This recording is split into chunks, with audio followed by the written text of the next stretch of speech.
Ci dovremmo riessere, siamo di nuovo in diretta, abbiamo avuto alcuni problemi con la rete. Dovremmo essere di nuovo in diretta dal Palabonini.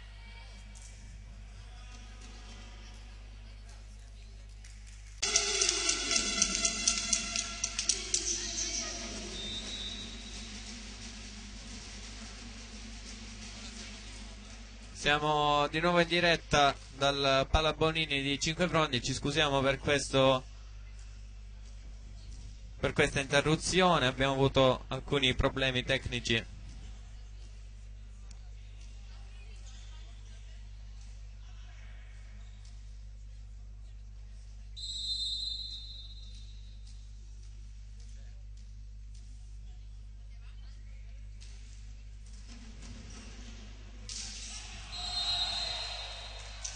Ci risiamo, sì, siamo di nuovo in diretta. Ci scusiamo per i problemi tecnici avuti.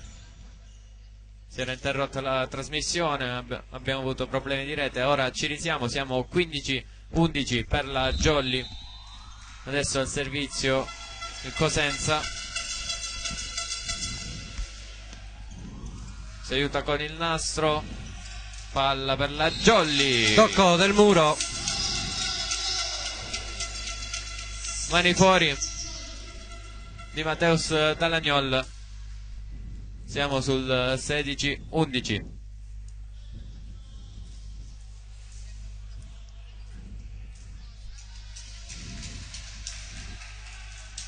Al servizio Nicolas Nardi. Pronto, vedremo se la forzerà. Sì. Molto forte. Buona. Tiene 1000. Accompagnata ovviamente la palla che torna nel campo del Cosenza dopo la ricezione di 1000 sul servizio di Nicolas Nardi con la sua jump spin. Adesso chiesta la formazione da Andropoli.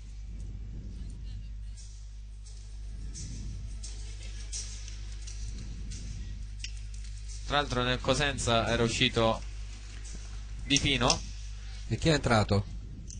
Io ero che cercavo di sistemare la diretta, dovrebbe dovrebbe essere